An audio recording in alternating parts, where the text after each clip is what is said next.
L'épisode du jour, c'est un petit sujet franchissement, c'est passer un talus. Un talus à la montée comme à la descente, c'est un petit peu pointu, donc on vous explique les bonnes astuces et surtout les bons choix à faire en termes de développement et de pneumatique. L'avantage du talus, c'est qu'on en trouve partout.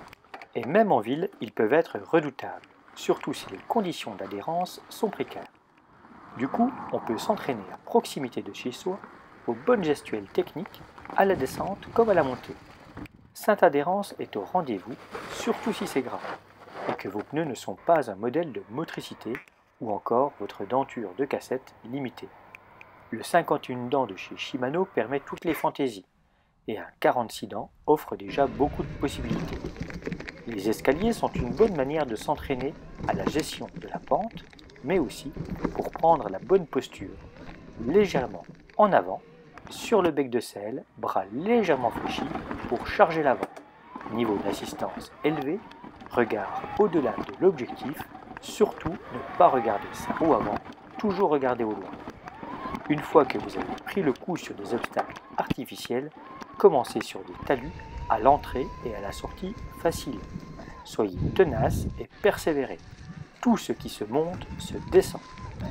Si vous ne chargez pas assez l'avant, votre roue avant va décoller, votre vélo cabrer et vous risquez de vous retourner. Il faut donc vraiment charger cette roue avant. Cette bascule du poids du pilote sur l'avant est primordiale, tout en conservant du poids sur l'arrière du vélo pour la motricité et ne pas patiner. Dans certains cas, vous pouvez également descendre votre tige-selle télescopique d'environ 2 cm. L'idée est d'abaisser votre centre de gravité général pour avoir moins de risque de cabrer. On nomme aussi cette position danseuse plaquée, rien à voir avec une fille en tutu rose qui se serait faite larguer. Dans certains cas, on peut rester assis sur la selle, sur le bec de selle plus précisément.